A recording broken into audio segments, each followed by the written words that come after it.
start. Oh, we can go ahead and get started. Nicole, with the, do you want to go around for you to the welcome introductions announcements first? Or? I'll just kind of do roll call introduction. Okay. You want to introduce yourselves? Nicole, you want to start with you?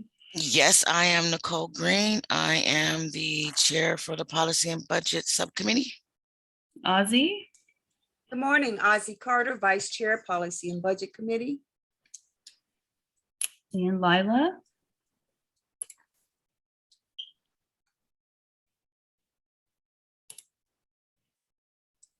I'll come back to Lila. Dr. Cole. I thought I saw Dr. Cole on. Good morning, everyone. Happy Friday.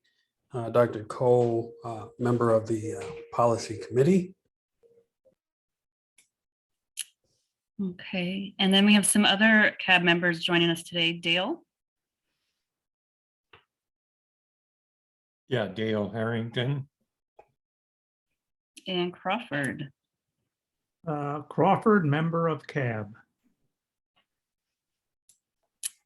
I'm present. Okay, thanks, Lila.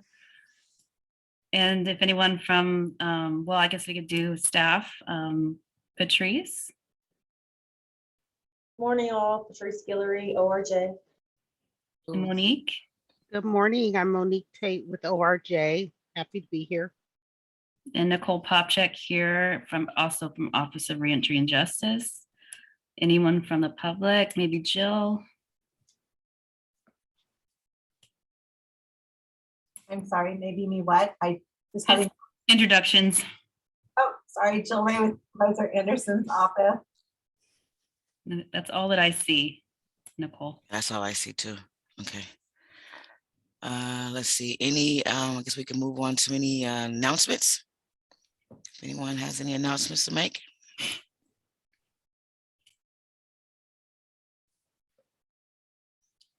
Okay. I don't see any. I guess we can move on to public comments.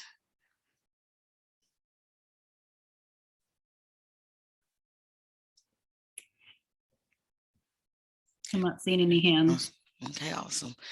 Okay, so the next on the agenda is the approval of minutes from our April 15th subcommittee meeting. Attachment 1, pages 4 through 6.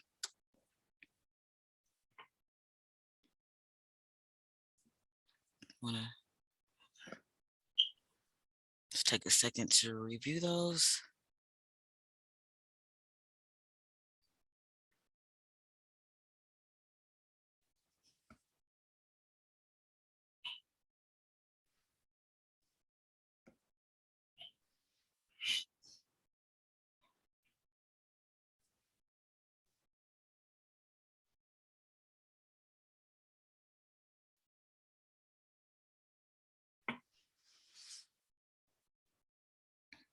Okay, that's in any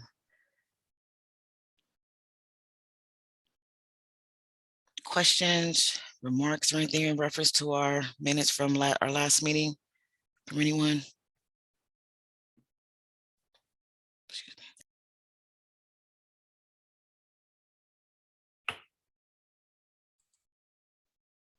I would like to make a motion for the approval of the minutes So from April 15th meeting.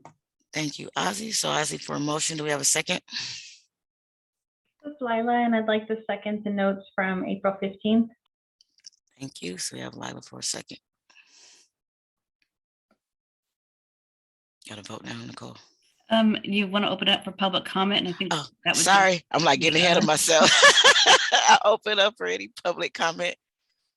I'm going to get this down. I don't see any hands. Okay. Okay. Nicole. Aye. Ozzy. Aye. Lila. Aye. Dr. Cole. Aye. Okay, motion carries passes unanimously. Thank you. Okay, on to our next agenda. On our last meeting, we wanted to review a copy of or look at the last year's budget to kind of give us an idea to get prepared for our budget that we must create. So I know that Monique sent out quite a few documents, and the idea was for us as a committee to kind of look through there. I know Lila has some questions. We wanted to kind of get an idea of where we're going to need to invite someone here to kind of, give us some guidance or kind of look at that documentation to kind of see if we can use that as a guidance. The first item on here on attachment 2, page 7 is where we start off. So it's quite a big document. I'm not sure if anyone had a chance to look it over. I did print it out and kind of go through it a tad bit. Did anyone else on the committee have a chance to kind of look at those documents and have any questions or feedbacks from that?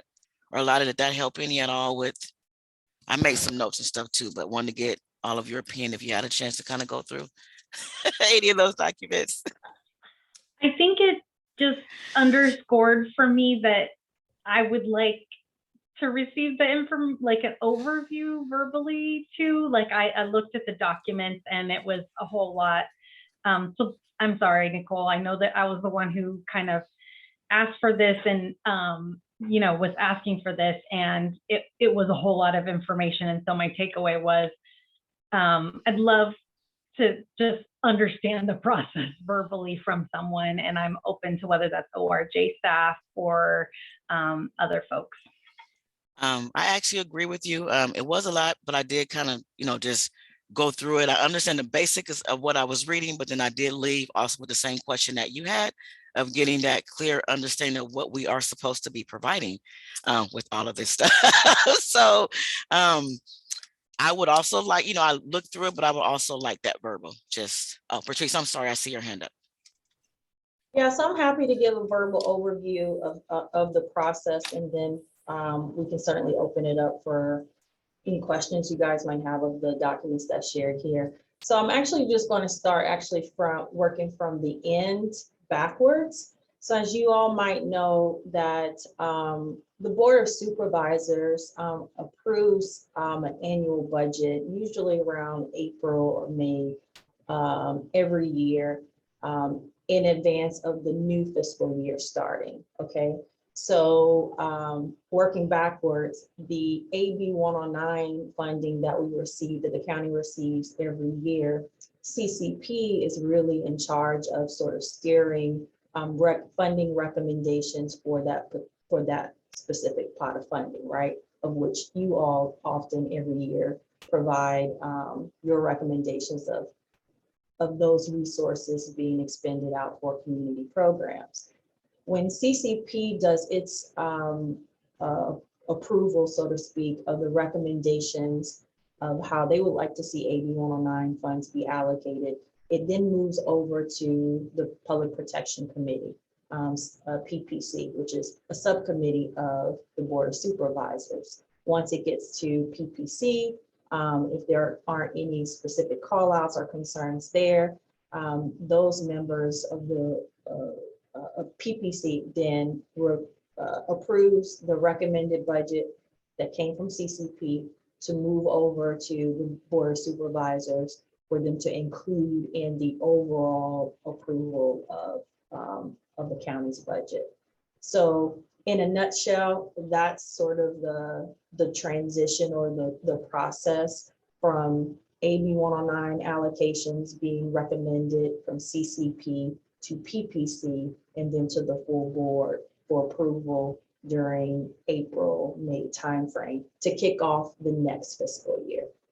Now, what you have before you, now I'm going to talk a little bit about the CCP process of determining how AB 109 allocations should flow.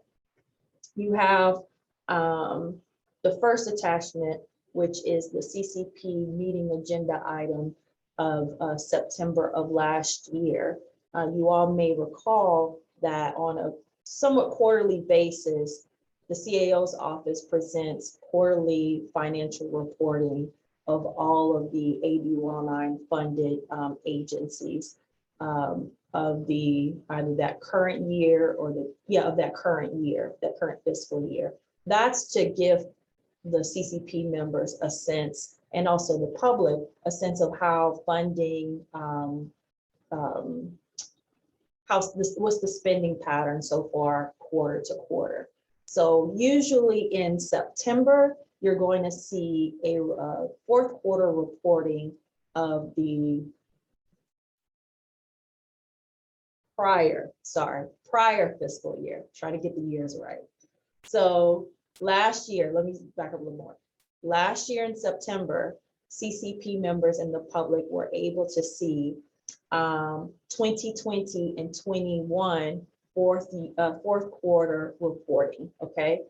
That financial report is in advance of CCP beginning to deliberate on what the budget would look like for 21-22, the next fiscal year. Do you guys got me so far? Hopefully I'm not confusing folks.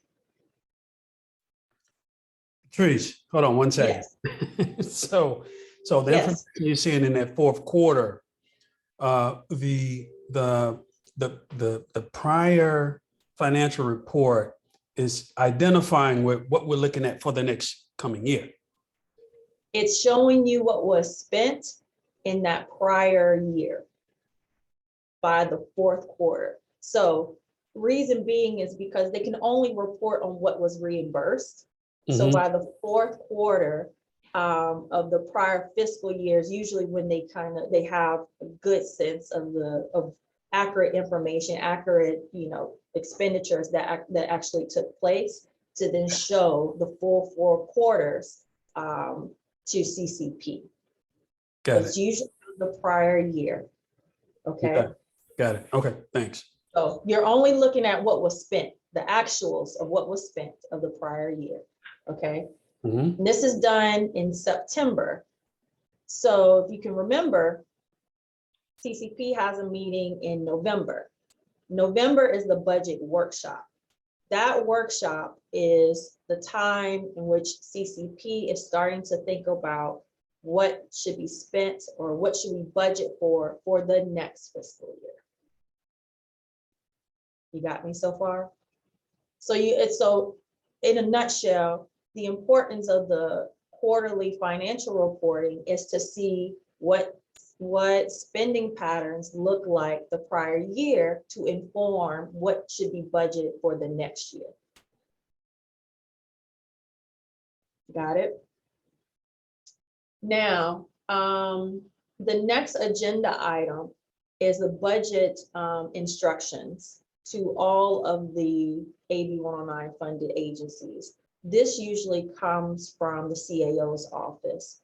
It explains the timeline and also how the budget requests should be put together by all of the funded agencies. So that's essentially the next step. So the first step is we review what's been spent of the prior year, broken down by each agency, per quarter.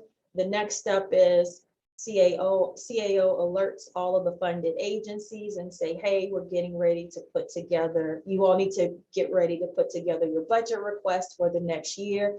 These are the parameters by which you make those requests. Those instructions come from CAO around October, because in November, CCP then has this budget workshop where they look for the first time at the budget requests from all of the agencies for the next fiscal year.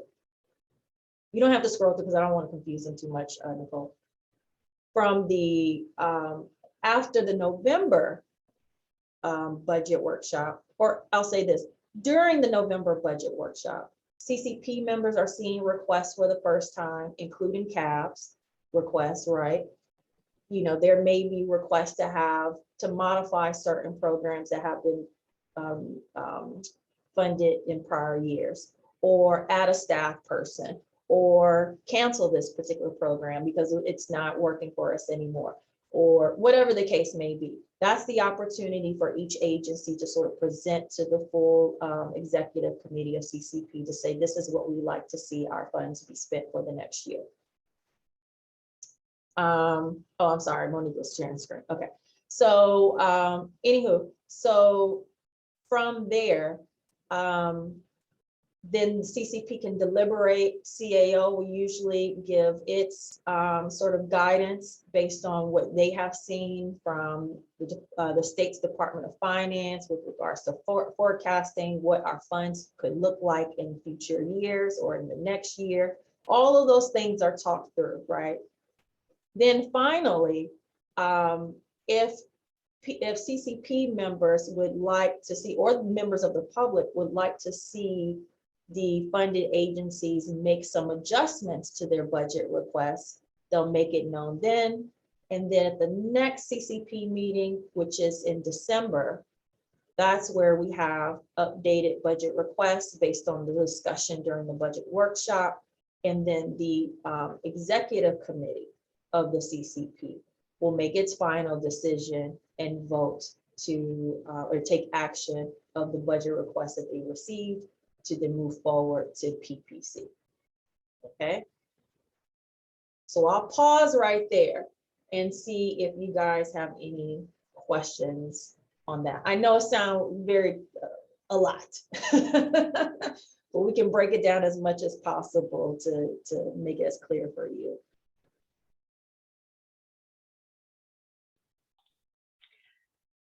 Patrice, I'm gonna just try to see if I'm tracking. Thank you for starting with the process with CCP. And so in November, the CCP is deliberating. And so we sent our recommendations to the CCP prior to that, or is that the next part that you're gonna go to?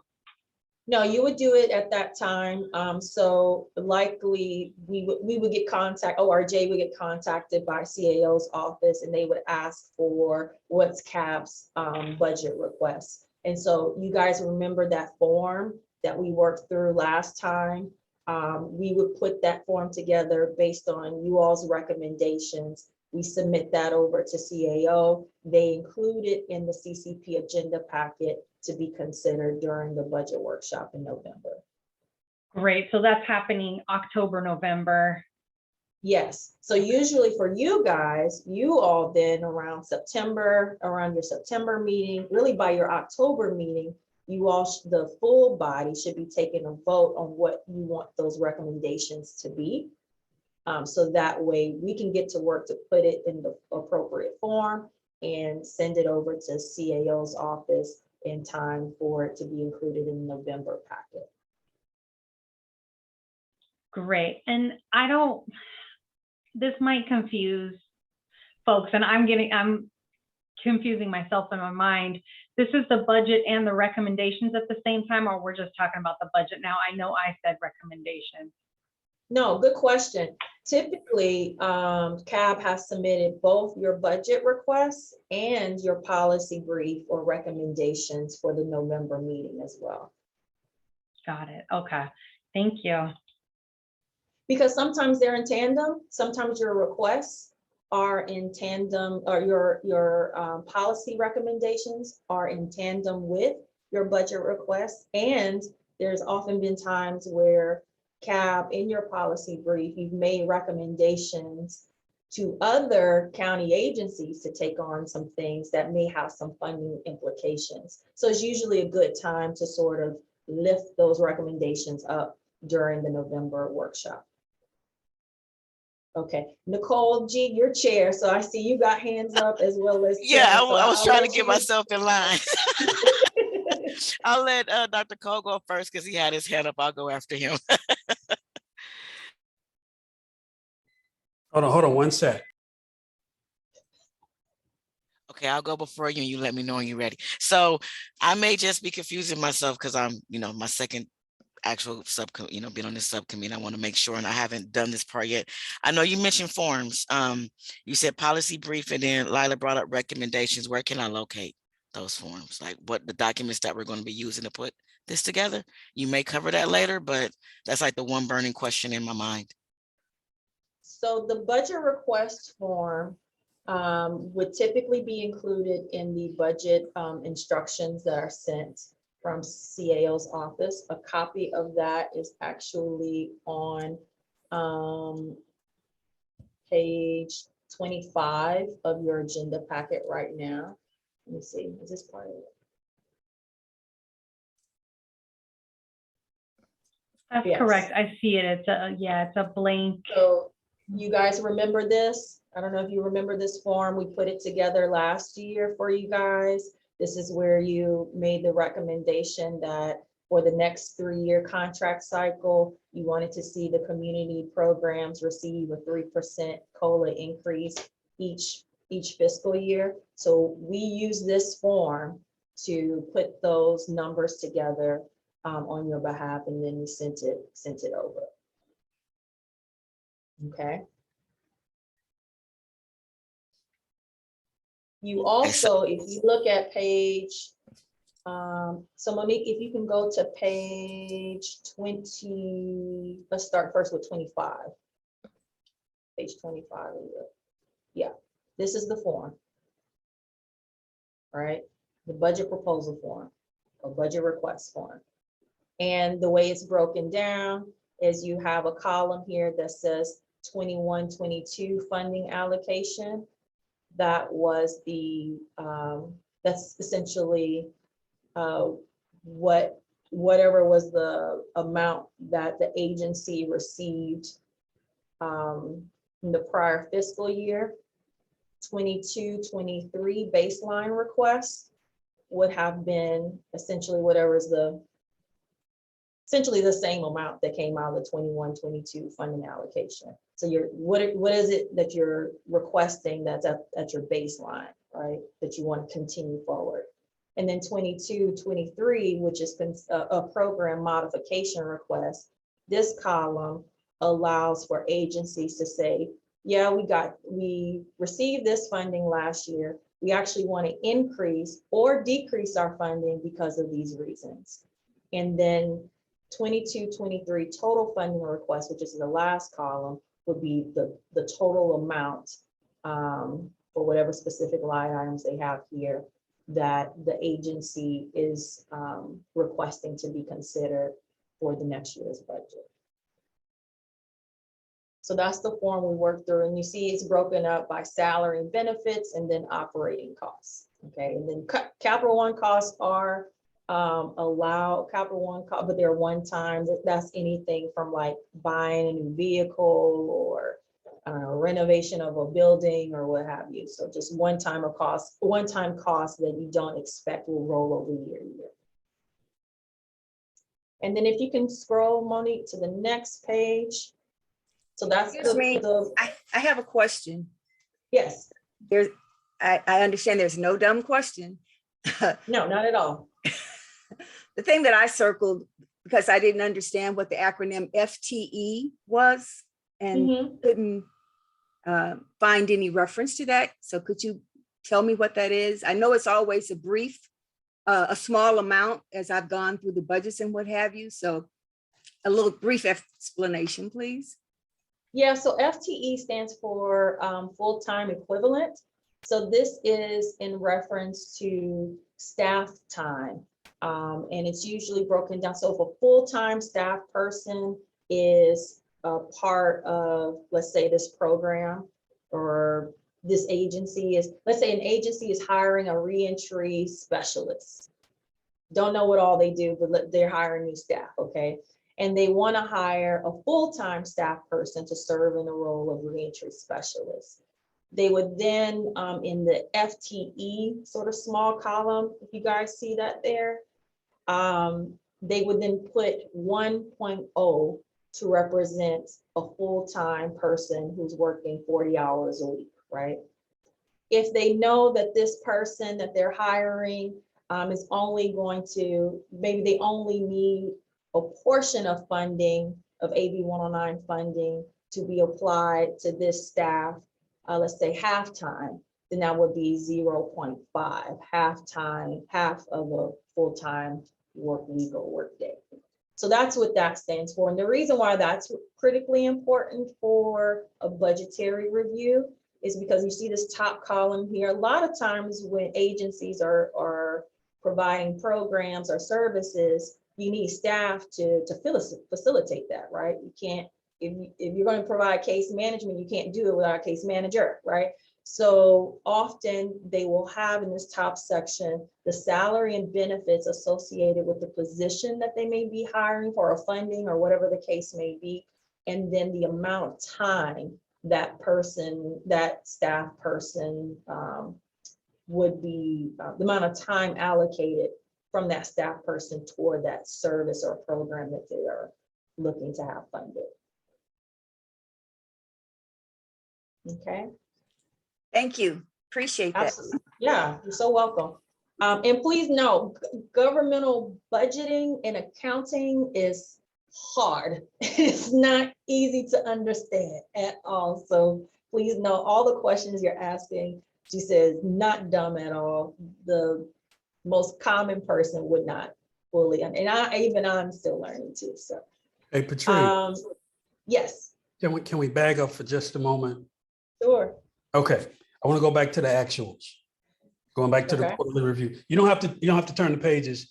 I think you can answer this. You may have already answered. But with the actuals at the end of the quarterly reviews, if there's a spillover of funds that hadn't been spent, are they shifted over, or do we lose those funds? And are they appropriated to the budget for the next year? Or what happens to those funds? Yeah, that's a great question. And actually, Jill might know better than I do, but my understanding is that unspent funding for that year gets reallocated throughout the entire budget, county budget. Did I get that right, Jill? So there's really no,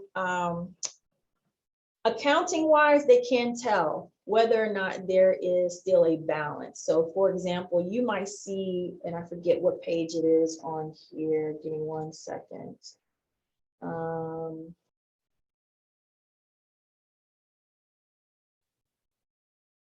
Page 10, let me use this one. Page 10 of your agenda packet. You don't have to go there, Monique, but I'll just tell it for everyone else.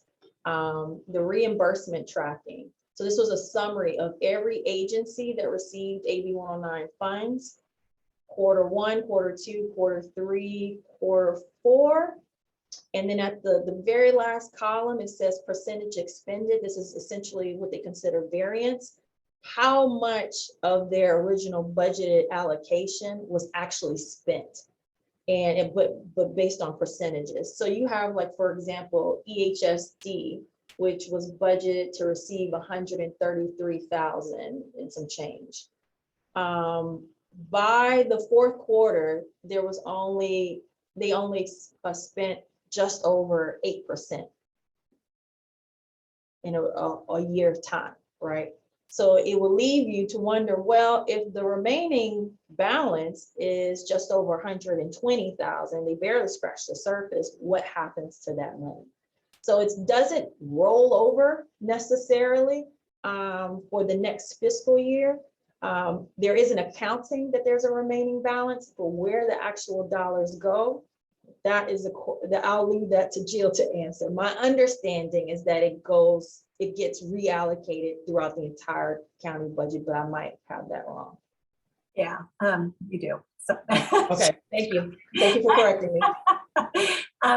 So couple different things. And this is where it gets a little bit complicated. And this is where CAB stepped in and created some of those policies.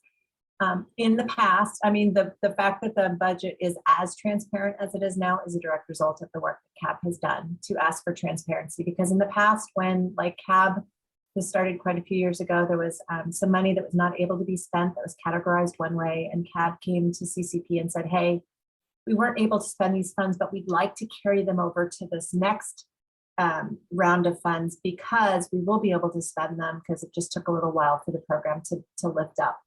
And that was granted. And then some departments, some of the county departments were simply reallocating their monies within their own budgets and using them in ways that were not originally approved. And so there was much discussion about that, the fairness of that, where CAB, would come and ask, and other departments just simply said, oh, we didn't use it here, but we'll use it over here. So that's where we come to today's budget budget worksheets, which are still not exactly transparent. But so those unspent funds go into the AB 109 sort of a pot of savings. And that's why that pot keeps growing every year. There are certain fund amounts that are earmarked and held to the side, like for the Worth building out at the West County Detention Facility. Those funds were held for quite some time because they were waiting for certain steps for that money to be allocated. But in general, if like EHSD doesn't spend all the money that they were allocated, it goes back into the reserves of AB 109. And that's why you'll see that that amount keeps growing a lot. There was some missing line items in the budgets over the years. And so there was much more transparency asked for to ensure that you all saw not only how much everybody actually spends, but that money be spent generally where they're allocated, and the that the reserve amount be shown so that you all can see how it's growing or shrinking. So I think that answers. Did that answer it, Patrice? It doesn't go back in the general fund of the county. It all stays in AB 109. Okay, No, and that would make sense because it's statutorily a unique account. Yeah. So it can't be what, it can't kind of, yeah. It's not money. It has to be spent in this category. Yes. So Jill, just with that in mind, is there a way like the providers throughout the year, if that bucket's there and they needed some additional resources for their services, do they have a requirement that they can go back and try to apply for some funding in that pot, or they can't touch it at all? Yeah, so any budget adjustments pass, so just another step. So it goes from here to CCP, and then it goes from CCP to the Public Protection Committee, and then it goes into the budget book. And so once that's voted on, any budget changes require a 4/5 Board of Supervisors vote. So there's no more budget action that happens at the CCP level past this. It's all just part of the general county budget. So I would imagine a provider could go to the Board of Supervisors and ask for more money. But I'm not, so I guess basically the bottom line is no. I mean, they would have to just sort of ask for in the next budget year. Thank you. Did that answer? Yes. And I can tell you that because we monitor, ORJ monitors the contracts of the community programs, I can tell you that the 3-year contract, having them in 3-year contracts helps because that gives them a lot more room and flexibility to adjust their budgets as needed from year to year.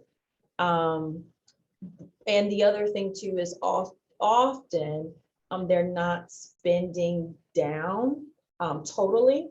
And especially since this last 3-year cycle because of COVID. So by the middle year, by that second year of the 3-year contract, a lot of the CBO providers had some savings there that we then helped them to sort of modify their budgets and apply some of those savings as appropriately. But that it's not uncommon for some of the agencies to not spend down all of their resources. And then usually we alert them a little earlier by the by the third quarter to say, hey, let's relook at your budgets. Let's see where we could, where there's a need for modification. Because they may be spending more one line item versus another. And, how can we help make sure that they're not showing or showcasing that we don't need these funds, that's why we're not spending them, but rather let's have better budgeting practices so those resources can be best utilized. And I would just add to that too, the county highly encourages CBOs to not be single sourced income or funding. that they braid their funding more so that they're not reliant on one source of, we find our CBOs that have a variety of pots of money to collect from are more successful in the long run, given that ebbs and flows of budgeting.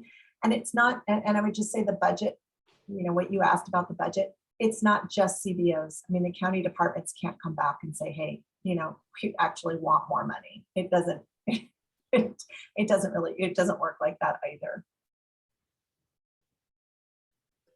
No, that's good to know, because sometimes indirect costs versus direct costs, it gets tricky, you know, and having other resources available really helps in knowing that if all the resources have, if there's a pot available, what's the requirements to access it if needed, you know, throughout the year.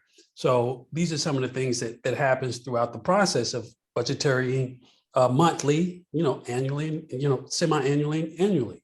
So these are just some good, I'm glad you brought about the suggestions and knowing how it works, because it gets real tricky with the finance part and when you're dealing with the direct and indirect cost of budgeting. But thanks. Lila, I seen your question up, your hand up. Thank you, Nicole. So I want to check and see if I remember this correctly. So with that blank, you know, budget form, do we usually start with most of the information from the prior year and then update from there? Is that how that gets built? Okay, thank you so much. I was just trying to remember, you know, if we start with a blank slate or if we start with the prior year. Yeah, as a matter of fact, we could look at that third, it's the PPC meeting agenda item. Can you click on that one, Monique, when you go back to the first page of the agenda? I can pull it up on my end because you have the download. Are you looking for what they proposed last year? Yeah. Okay, let me pull up on my screen because you have to download it and then go to the page, several pages. Okay. This one here? Yes, there it is. So this is, as you can see here, we have the prior year. This was all in working toward 22-23, which is coming up, right? We are at the end of 21-22 here in June. Well, June will be next week. Next week we'll be nearing the end of 21-22. So this is the process you all just went through, okay? Last year. So we had 21-22 funding allocations. You had the baseline requests for the next fiscal year, and then the numbers that are highlighted in yellow. This is where it's unique for CAB's budget compared to the other agencies, because you recognize that our community programs are contracted CBOs who need to be in a 3-year contract cycle. So we broke this down, and you wanted a 3% COLA increase each year of that 3-year contract cycle. So we have the 22-23 COLA 3%, 23-24 COLA 3%, 24-25 COLA 3%, and then the total contract amount across those 3 years. Okay. So in essence, we sort of added, and we got approval from CAO's office to kind of modify the form a little bit because the community programs were in a much more unique situation, right? So we wanted to be transparent about what the each year cost or allocation would be to with that 3% COLA increase. And then the 22-23 program modification was just essentially the 22-23 COLA increase, and then the total funding request for that next year.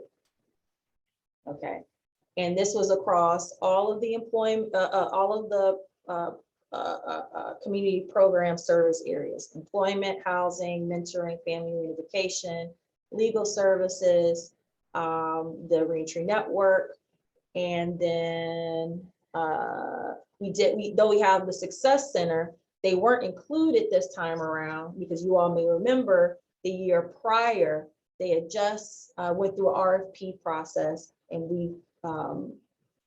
we put them on a 4-year contract instead of a 3-year contract cycle. So that way their contract ends the same time as the others, putting them on the same path. So that way we won't do an RFP off schedule for a Success Center compared to all the others. Okay. So this was your request that was approved last year for this year. And so what we will do for this coming year, right? So later down the road, let's see, we're in May right now. So for the November budget workshop, we would likely take the same information, right? And instead of doing 22, 23 baseline requests, we will be doing 23, 24, which will likely include the numbers here in the 23, 24 COLA 3% increase. Now, you all might want to say, hey, you know what, we've changed our mind. We don't just want them to have 3% COLA increase. We want to increase funding for housing, just for the housing area, or for legals, or whatever it is that you guys want to do. We will factor that into this budget request form. But we'll start with this information and make adjustments as necessary. So it's good for you to know what you as a body requested, what was approved, so that way you can work from those numbers to determine what requests you want to make for the 23-24 fiscal year. Okay, I probably gave myself a headache, but there's no dumb questions, right? No, my right eyebrow is twitching. So. Let me say this really quickly. You're always planning for the next fiscal year, not the current. You're always planning for the next. Okay, go ahead, Nicole. So I'm doing what same thing, Lana. I'm just kind of recap to make sure that my brain is taking this all in. So we're using this as that baseline. This information has already been put out last year by this committee. And with that blank slate, I don't want to say recreating, but we're taking this data and saying, okay, if we want to make any kind of recommendations or changes that we're presenting to you all. I mean, to the full cab, or to the full cab. You want to hear feedback from the full cab if that's where they want it, if that's what you all want to do. So I would say in terms of an approach, because I feel like that's kind of the underlying question to your question. What I just to make sure I clarify, I guess I'm trying to figure out, because I know, and forgive me, like I said, if it's a dumb question, but we're supposed to present something, right? Put something together, and I'm trying to wrap my head around of what are we giving you based on this? Is it going to be on that blank sheet that you gave us based off these numbers, or are you putting this together? I wasn't part of it last year, so I'm trying to get an idea so I can make sure that I'm clear. We'll put the form together for you, or they will do that for you. Okay. You just need to know what adjustments, if any, you want to make, or what's the request you want to make for the next year. Is it a status quo request, which would be basically this same thing in a new request form for the next fiscal year? Or are you making increases? Are you making decreases? That's the part that you all will have to talk through and discuss, both as a subcommittee and then and bringing your deliberation to the full body and get their feedback as well. I would add to that this ties into what Programs and Services is doing with their survey to determine what the fabric of the landscape looks like right now and where the gaps are. And that builds into this, where you see the need to fill a gap using this budget process to do so. Okay, answer my question. So just know, this is to Jill's point, excellent point. Thank you for raising that, Jill. This is your vehicle, okay? This is your vehicle to, as she mentioned, identify gaps and then the solution, right? The potential solution to those gaps. You can do it through your budget form. You can also, what CAB has also done, is through your policy recommendations, recommend some budget changes or budget increases or decreases of other departments for them to take lead in filling some of those gaps. So there's that too. So you have, through your policy brief and through this budget form, you have opportunities to, as vehicles, I'll say, these are your vehicles to kind of get the ball moving on some of the recommendations that you've had both in the past, or that any areas that you would like to see be improved.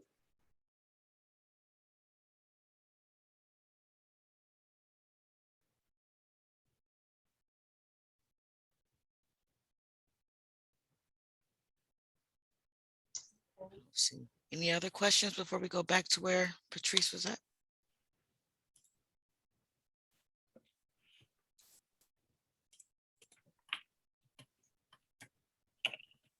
Nope, I don't see any hands. I know it's a lot, so my recommendation to you all is to first start with what you guys created. Review your budget requests that you made for this upcoming fiscal year. Review your policy brief as well. Some of those things may have some budget implications. You know, kind of revisit what were some of the conversations and the areas of great concern for you guys that you've talked about, both within the subcommittee as well as the other subcommittees that you know of that are having similar conversations. And I think from there, that will help inform what direction you should go in next with regards to next year's request and policy brief.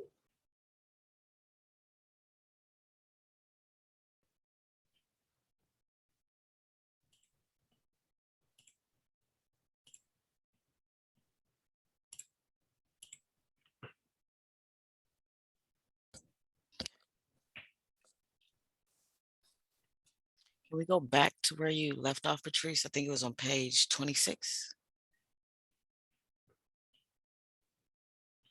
Sure. Monique, you mind sharing screen again?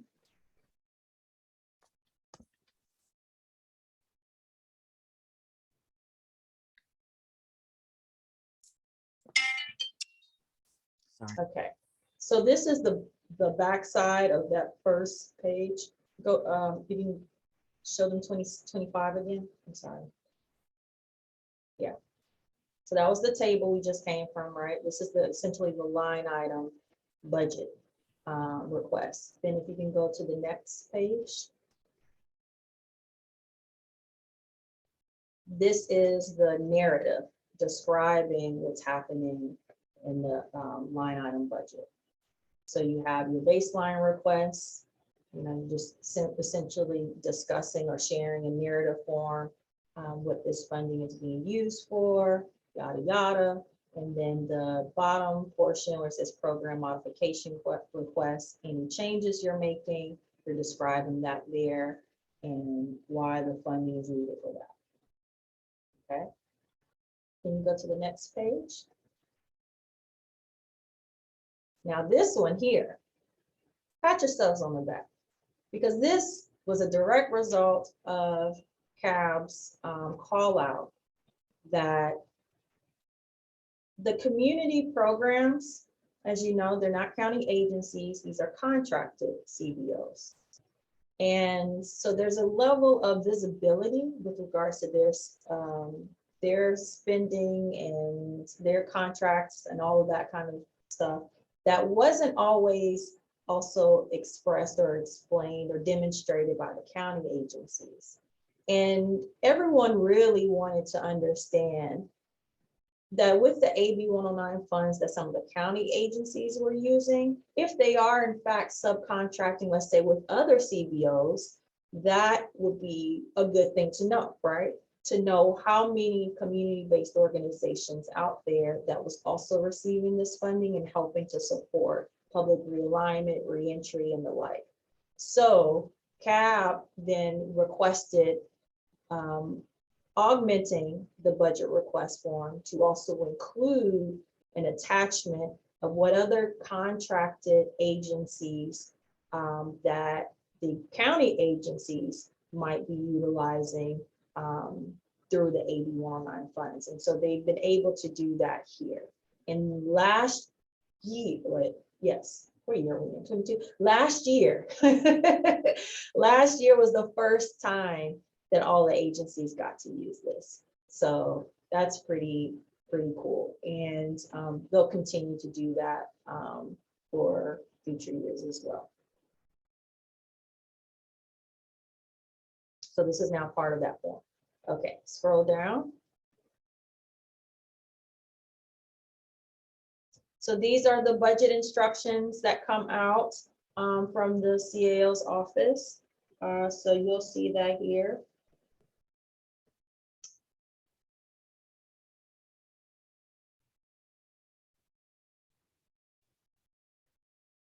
So if you're curious to know, well, what's communicated to the various agencies on how they put their budget requests together, you can read through this at your leisure.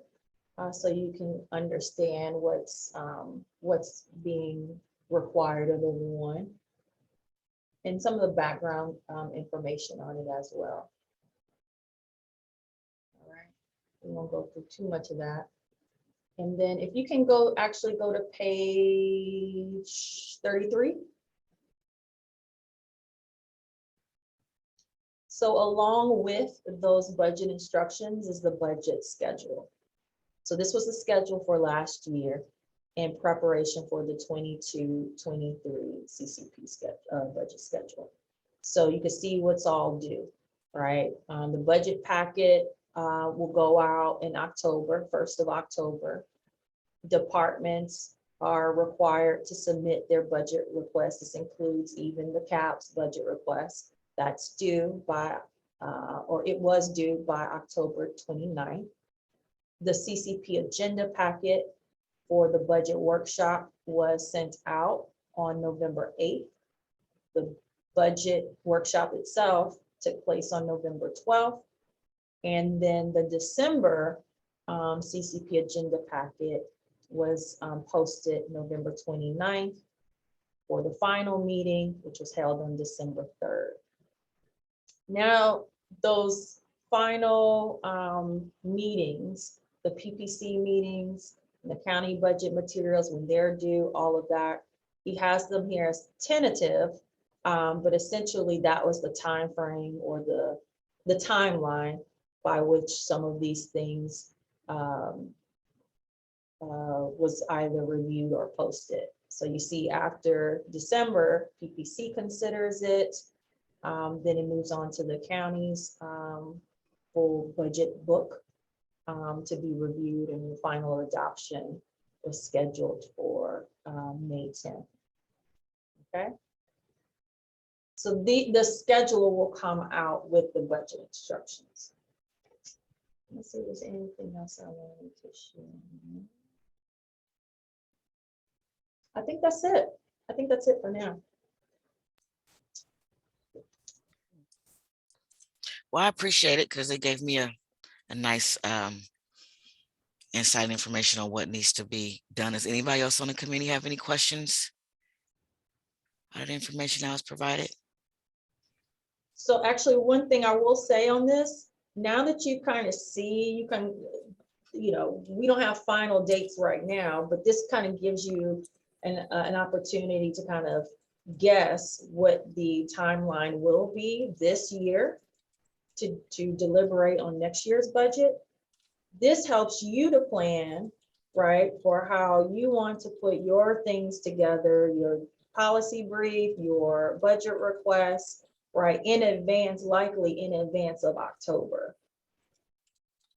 And when you will need the full body's full vote in support of whatever it is you guys put together, when you want to bring it forward to them, those kind of things.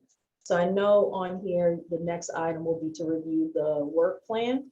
You can start mapping out the timeline that you guys need to have as a subcommittee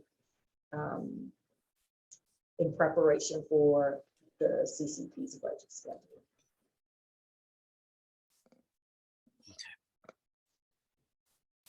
Sorry, I'm making my notes. Okay. Awesome.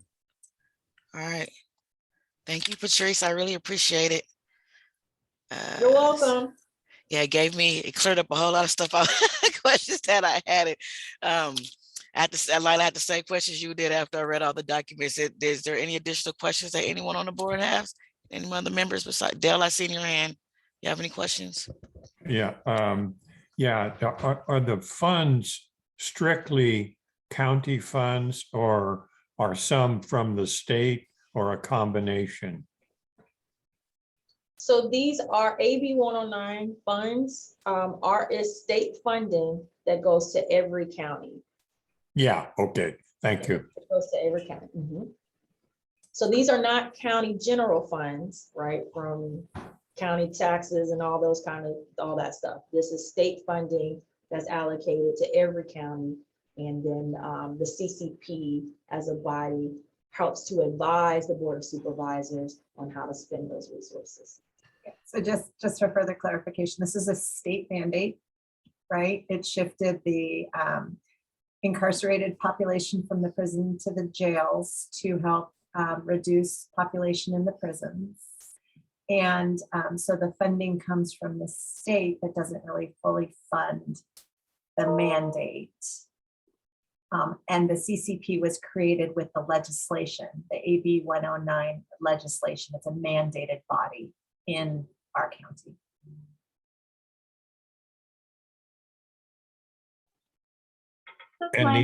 Can these funds vary from year to year? Yeah, thank you. Lila, I think you had a question. Yeah, I'm wondering if it would be possible for our next meeting for us to have the timeline for this year. And I just want clarity in my mind whether we need to discuss with the full body in September or October to be in line with the timeframes. So I'm not sure yet when the CCP budget timeline will come out, but you can guess it's going to follow similar pattern as the prior year. So I would say use that as a way to gauge what your timeline should be. Got it. So that means we should be discussing in September with the full body so that we are presented on time for October. I would say so, yeah. By September, for your September general body meeting, you want to have likely a full vote on what you want. Okay, so we need to have most of this work completed really in August. So I think our last meeting, our goal, our objective was to be able to present to the full cap by September. And our timeline that we put out was to have something on paper between June and July and August, get ready to have something to present. And by September, present to full cap. We're all lined up. Yeah, see, I'm doing good notes this time. You did great, Chairwoman. You did great. And the good thing about that is so that when the full body hears your presentation in September, should they have any concern, because the full body meeting happens before your next meeting in September, right? So in case you get feedback from the other members where they're like, you know what, actually change this here, or we like to see this here, or whatever the case may be, you give yourself a little bit more cushion to make those adjustments and can then submit those over.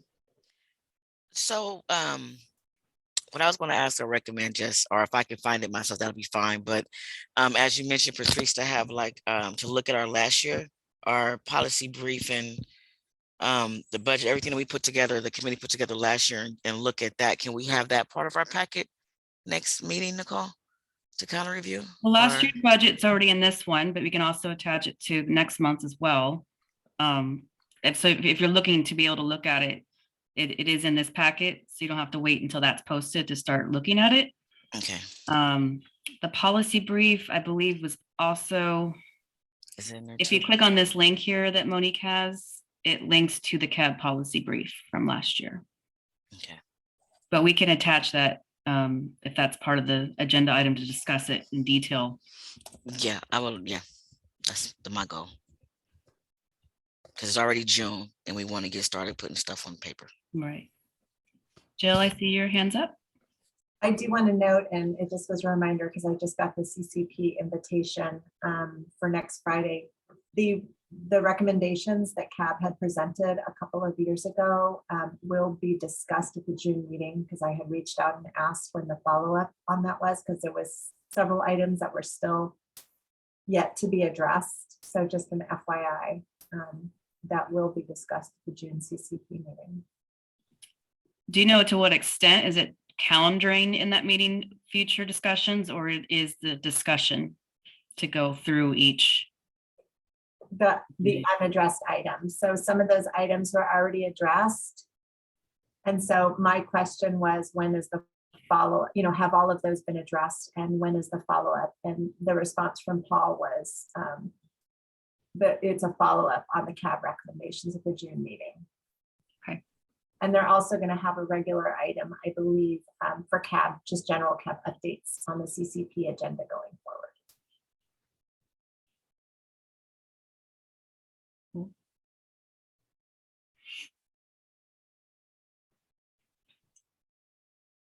Okay, any other questions before we move on from the committee, or any public comments?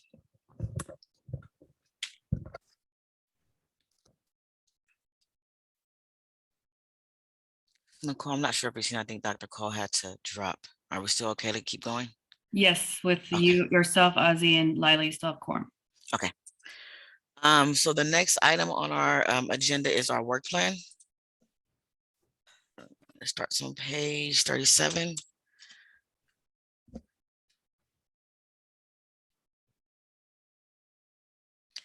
So we'll have to table the first item for our next call because it's for Dr. Cole to get his updates.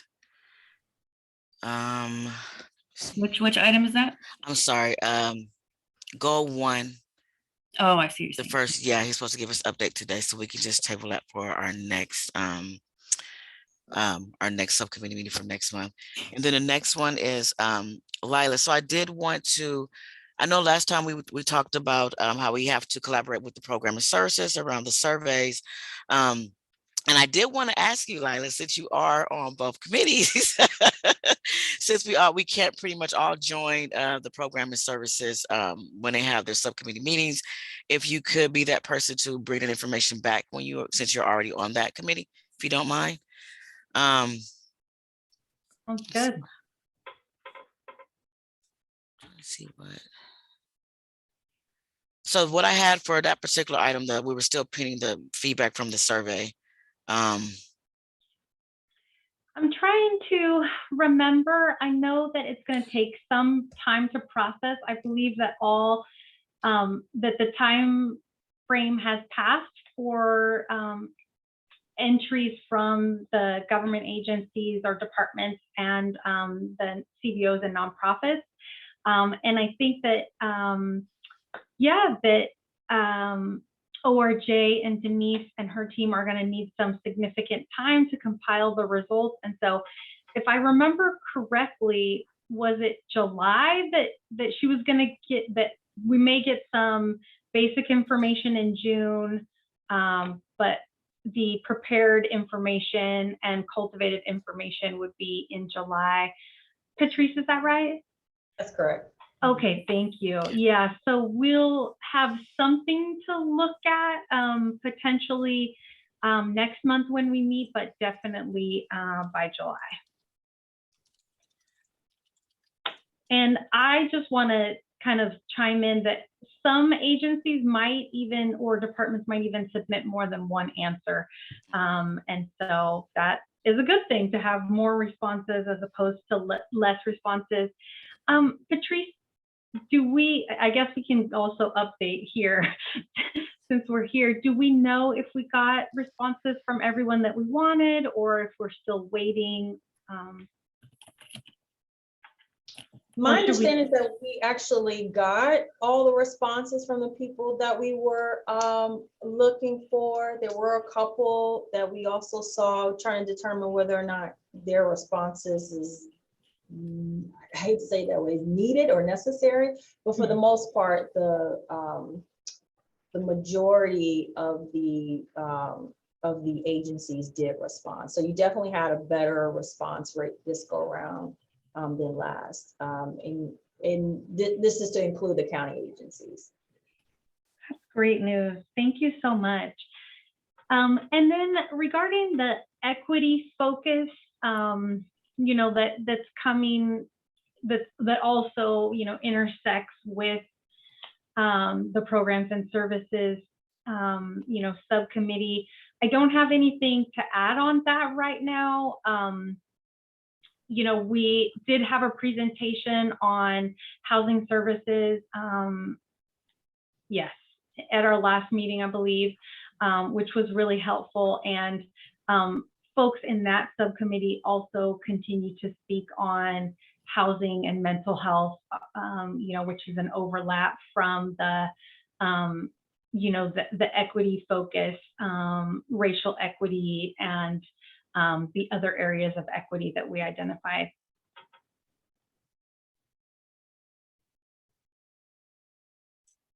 Okay. Also had a note. The last time we spoke, we also talked about the AODS meeting that was coming up. And Ozzy, I'm not sure if you're able to join that or not. Yes, Okay. was there. So thank you. So we did discuss that in this area, and to see if you could bring back maybe some feedback from that meeting. Yes, I can. Would you like for me to Yes, please. give that information? Yes. Okay, I need to retrieve my notes. Just one Okay. moment, please.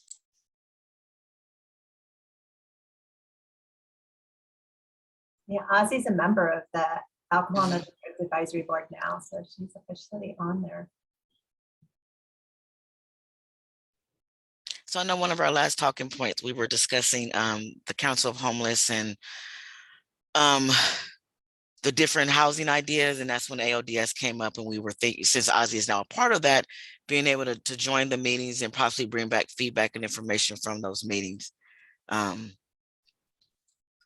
Can I add something on that one? I did receive outreach from Jamie Jeanette, who is the staff person for the Council on Homelessness. Dale, I know you attend some of those meetings, but she did offer to begin attending CAB full body meetings, as well as potentially coming to policy and budget and or programs and services. So she's aware of your meeting schedule and is interested in at least attending to answer any questions you guys might have, or at least just to listen in on some of you guys' discussions.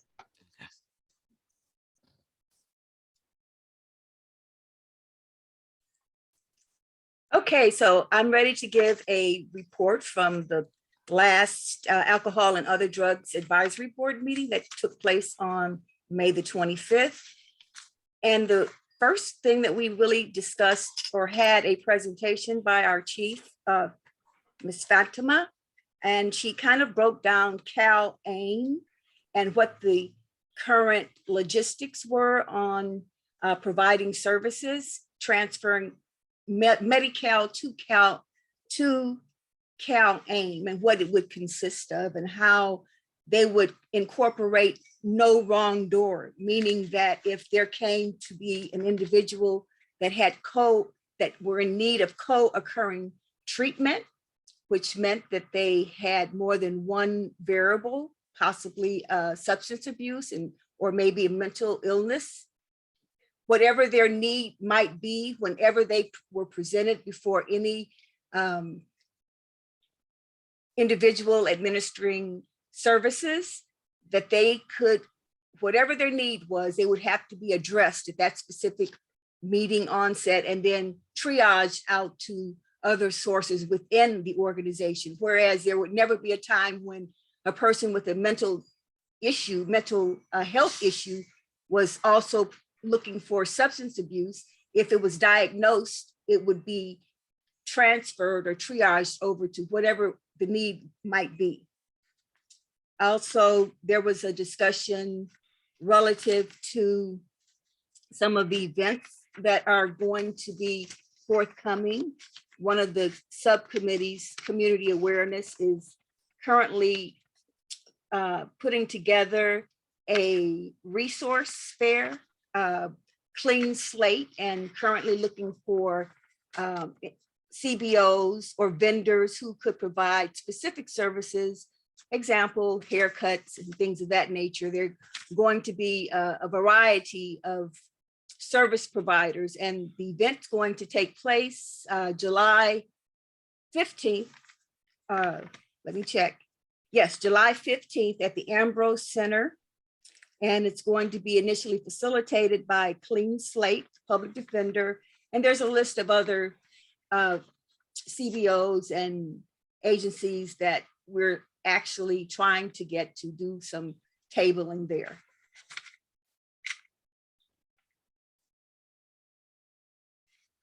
And I think that's the most important parts of that particular meeting. Thank you. I appreciate it. Any questions? Is that a monthly meeting? Yes, it is a monthly meeting. Okay. If you guys are interested in agendizing that as a kind of a standing update, we can do that too, if that's helpful. Yeah, it's gonna be my next thing to go. Because I had it tied in on my notes when we were talking to Lila last meeting. That conversation came up. So, but Ozzy, I am interested to see how they're going to diagnose, to figure out that dual diagnosis if someone has mental health and substance abuse, and how those services are going to be provided. It's very interesting. It's a new rollout, and the note, I think I've heard that, no wrong door before. And I think that that's a great buy-in for individuals needing services.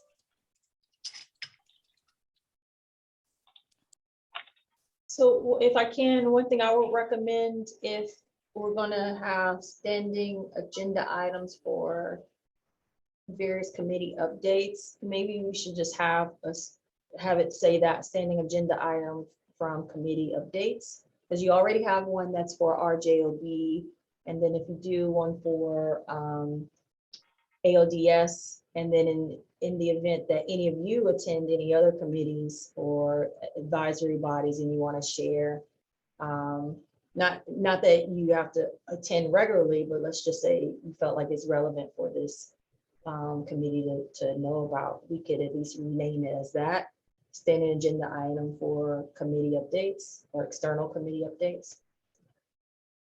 Would that work for you guys? That way it's all inclusive. I'll definitely take that advice. Yes. That totally works for me. Yes. I'm just hoping we can remember which ones we're referring to as well. So maybe we could say RJOB, AODS, or others. So whatever comes up, comes up. Like put the little bullets of each, whatever they're going to discuss. Okay.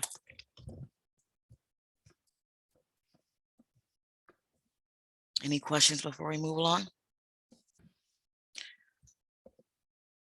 So the next update, from Ozzy for the RGLB, I'll hold that one because that's an item on the agenda that we're going to go over. Moving to goal number 2, in reference to developing around the budget, the CBO and community needs around the budget. We had the discussion and review with Patrice. Sorry, I am recommending that if we could look at this more thorough on our next meeting, really take a look at that policy brief and that budget and kind of start getting things and discussing recommendations. I'm on page 37, I'm sorry.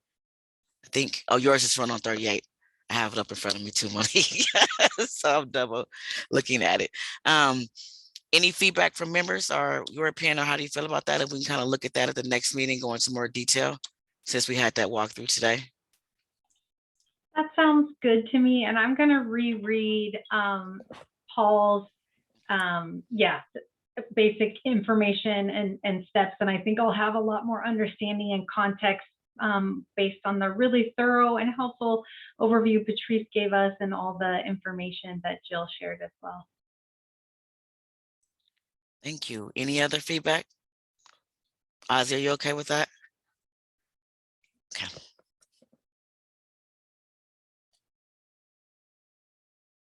So for that next item on the go to, I had a question, and maybe Patrice, you can help me with that regarding the quarterly reports. I don't want to say if there was a mix-up, but I know that we were trying to look at some quarterly reports, and it was identified the reports that Denise received are the ones from the CBOs.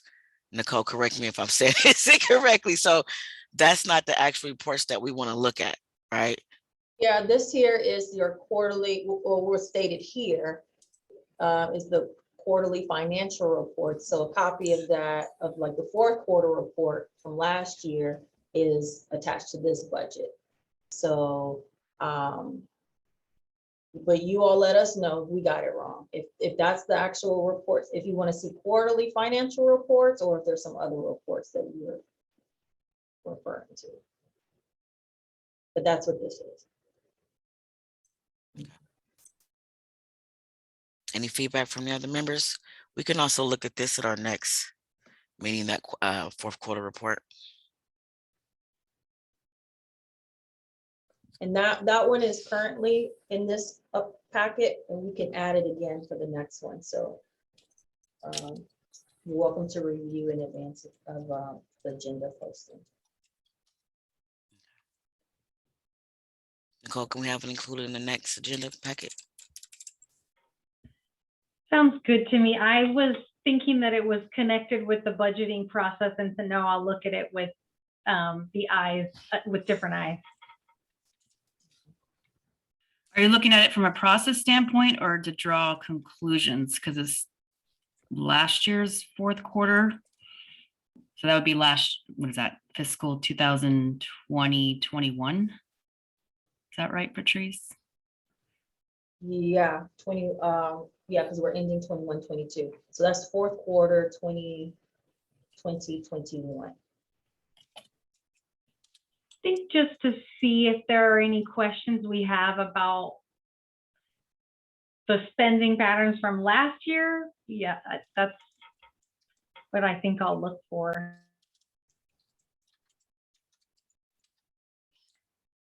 So we'll include that, yeah.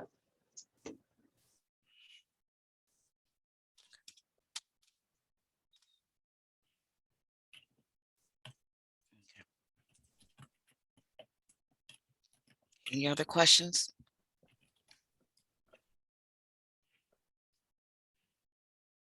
So just to kind of recap on what I put on my notes for this section, we're pretty much looking at this to look at the spending patterns and funding from last year, or from that fourth quarter.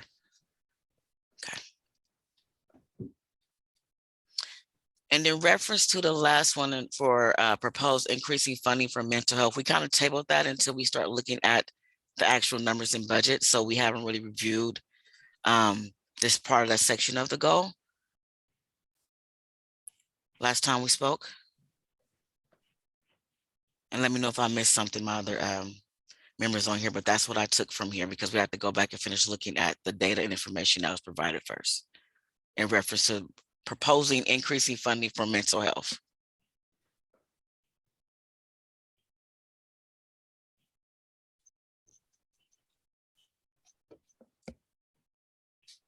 Remind me again what data are you talking about, the survey results? No, so when it came to mental health, we didn't have the information regarding the budget, so we wanted to take a look at all the stuff that Monique provided us with first before we make any decisions or what we're going to do in reference to propose funding for mental health, or look at that particular line item or that section of the goal. Okay. Just tell me if I'm not making sense. I'm trying. Jill, I see your hand up. I would say that this is such a broad subject, like increased funding for mental health. So I would suggest, if you're looking at a certain area, like whether it be housing, talk to H3. If you're thinking mental health, ask Suzanne Tabano to come, so that you can present like what you see from the boots on the ground, like where you see the gaps, and then she could help fine tune your ask. Like maybe she knows of a program she would love to see funded, and then that's something you could advocate for. Or if she knows of a CBO in another, or somebody knows of a CBO in another county doing something we're not doing in this county. That's a great opportunity to sort of vet that information. Because when you talk about funding for mental health, is it serious mental illness? Is it low level? Is it preventative? Is it intervention? Is it for the TAY population? I mean, you know, it's just, it's a broad subject. I like that idea a whole lot. It would be great if we could get, did you say Ms. Tavano to speak to us about? Dr. Suzanne Tavano. She's the head of our behavioral health department. Great, Dr. Suzanne Tavano, to speak at our next meeting. That will be wonderful. And I think it'll be helpful also to have Dr. Cole on the call so that, yeah, if he has anything else he wants to input on this, since he did identify with this area. Well, and understanding that CalAIM is going to start supporting some of this. So perhaps there's something well, of course, we always know leveraging funds is best. So if there's something that could be implemented that would leverage those CalAIM funds, then you get more for your money. So one of the notes I have from our last meeting is we did speak about sharing, and we were looking to see if Monique, to see if you could confirm what is and what was not covered by CalAIM. I think there were some slides or something that was. Yeah, Jill provided me with some CalAIM slides and I forwarded them to you. Okay, yep, I have those. And I think from my perspective, we still are uncertain about the specifics of CalAIM and what they're eligible for. We, meaning the entire county and state. So it's an ongoing conversation, but Suzanne Tavano could narrow that down. She's been very involved in those discussions.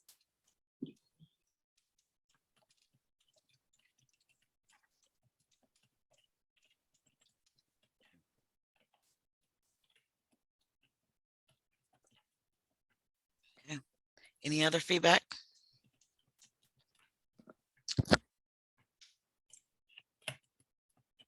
Okay. And speaking to last meeting, did we have some requests for presentations to the whole CAB that came out of this meeting? And was CalAIM one of them? I'm just trying to remember. Look.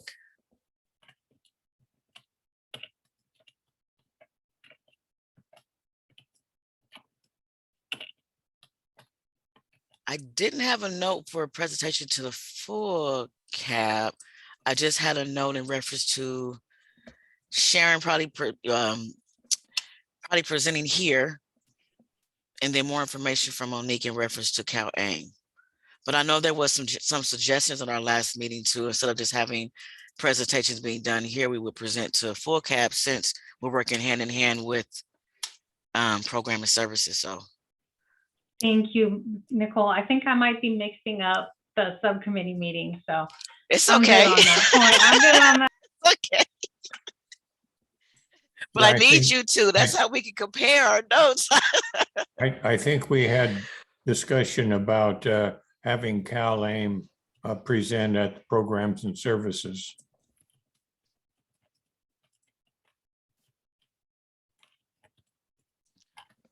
Thank you, Dale.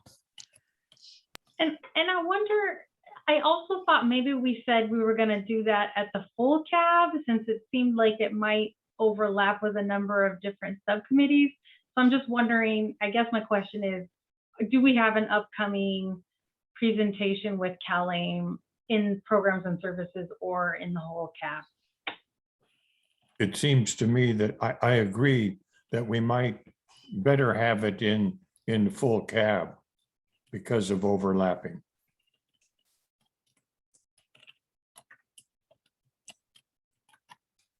Is that something we could do? I see Crawford is still on the call. So I think what you could do is in your report out, be sure to include that in whatever recommendations, or I forget what the full title of it is on your report out form. You can state that in your report out of what you would like the full body to consider, and then they can have a discussion then.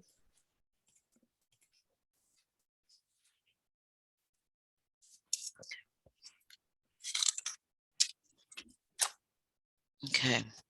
Any additional questions or comments in reference to the work plan? I have a couple of items left on the agenda and I'm looking at time. Okay. So moving on, the next item on the agenda, Ozzy, is your state for RJOB update. Yes, thank you. The RJOB Data Subcommittee that held their meeting on yesterday from 3 to 5. There were several items on the agenda. The first one was an update on RJOB action, and that was regarding data requests and the capacity for data analysis. And that was presented by Patrice Gilroy. And I'm going to probably ask her for some input as I travel through my notes. It was relative to the data that was being collected. And since this is only I think my third or fourth time attending, there are some gaps in my information span, but they're trying to figure out the data that's being collected, who is going to actually analyze this specific data. And apparently there was some type of conflict, and it was decided that a local university would be asked or brought in to do an analysis of the specific data that's being collected. I'm going to ask Patrice to kind of help me out on that specific. You did a great job. Thank you, Ozzy. Yeah, so this was an agenda item that we brought back to this is the data subcommittee of the RJOB. So just to back up a little bit, as part of the RJOB or our job, Racial Justice Oversight Body, as part of their recommendations that they are steering and supporting the implementation of, a key component of that is to receive data from various law enforcement agencies, as well as Office of Education, to look at where the disparities lie across race and ethnicity across the entire criminal justice continuum. So to date, the Sheriff's Office, Probation Department, through Office of Reentry and Justice, and Office of Ed has been sharing data on a quarterly basis to be reviewed and discussed and all that good jazz. So the subcommittee has been wanting to move forward and has put in requests through presentations from to the Mayor's Conference, to the Police Chiefs Association, all requesting information and data from those various entities on race and ethnicity breakdowns when it comes to arrests, charges, the whole nine. And so, as you can imagine, when you're making that sort of request to 20 or so law enforcement agencies, that could be a whole lot of information, particularly if the body's looking to receive this on a quarterly basis. We at ORJ, though we have research and evaluation of capabilities, we certainly don't have the bandwidth to handle all of that. And with ORJ now being within the probation department, which is a law enforcement agency, there is, a conflict there to analyze and interpret data and information of other law enforcement agencies. So with that, we brought this, or rather the CAO's office brought this before PPC, the Public Protections Committee, to then discuss where is the best place or what's the best fit to continue this data work, this data analysis, data collection, and who's best equipped to do the analysis on it. One recommendation that came up was to partner with the local university to do so. They would definitely be a neutral party and would certainly have the capacity to handle receiving this amount of information, to possibly do follow-ups, whatever all is involved to ensure analysis and reporting is done on a more ongoing basis.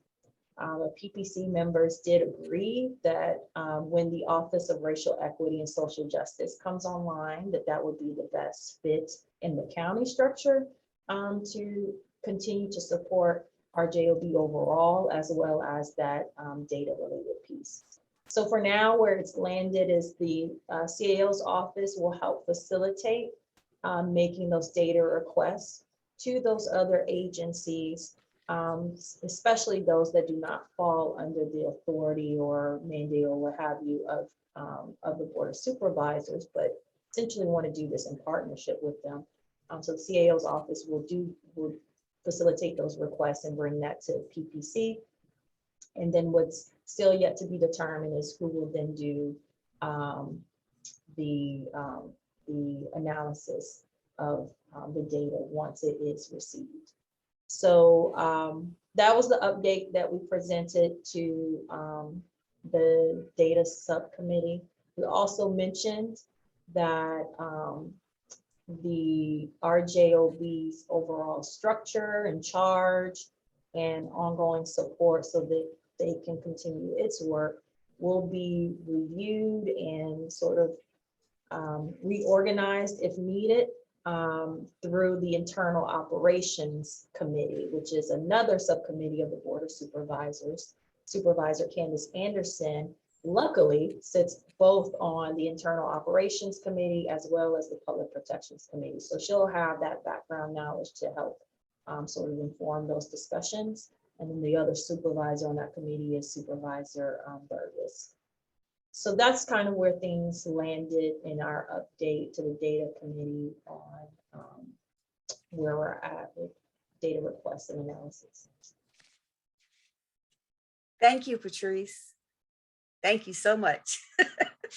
There were a couple of other line items. We're running a little bit out of time, so I'm just going to read off what was discussed. There was an update on police training on adolescent development, and they actually changed the name of one of the appropriations that they were trying to get approved from policing a teen brain to a new name of strategies for supporting youth in the community. Obviously, there was some controversial discussions around the initial name, policing a teen brain.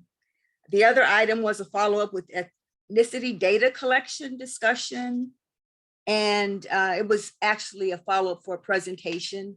And it was done briefly.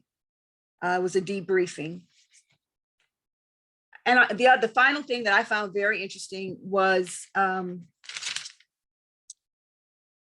within the ethnicity data collection was how data was collected by officers. And we were given a snapshot of that from one of the individuals that was present and what they had to choose from. And apparently there's not enough boxes for an individual with specific ethnic characteristics that might be different from others. And it was decided that it was better to have, the controversy was having too many boxes for a description or not having enough for ethnicity, and how to identify other variables such as LGBTQs and that whole narrative and how that's going to look. So I think that's a pretty well rounded description of what was actually discussed. Thank you. Thank you. Any questions from anyone? Okay. Thank you, Ozzy. Thank you, Patrice. Okay, moving on to next step. So we talked about on our next call, we'll look more in depth so we can start our process in reference to the budget request and the policy briefing, and going into more detail of that as a committee. And also I wrote down putting a line item request in reference to having present to the full cab for Cal AIM to do a full presentation at the full cab. Anything else before we get to the end of our meeting? Am I missing something, Nicole? No, I have in here that you want to include a request to the full body, a presentation in your subcommittee report out, specifically Cal AIM related. Is that right? Correct. So it would be in your subcommittee report out as an action for the full body. Okay. Yes. To either accept or discuss. And then a standing agenda item for external committee updates, and that would include our job and then AODS, AODAB. AODS. Yes, I'll get that right. And then, as you just already stated, the CAB policy brief, budget proposal planning, and reviewing last year's budget proposal and policy brief. Also, the quarterly financial reports from that fourth quarter. And then I had on here, are we looking to have accept updates from the subcommittee members on work plan assignments on an ongoing basis, or did we? I know Dr. Cole wasn't here to review his updates. Did we want to continue that next month, or? Yes. Okay. That's all I have. Awesome. I love your recap. Thank you. Okay, well, if that's it, no other feedback from the committee members, and I will adjourn this to our next subcommittee meeting, which is June 17th at 10:30. Thank you. Thank you, everyone. Enjoy the holiday.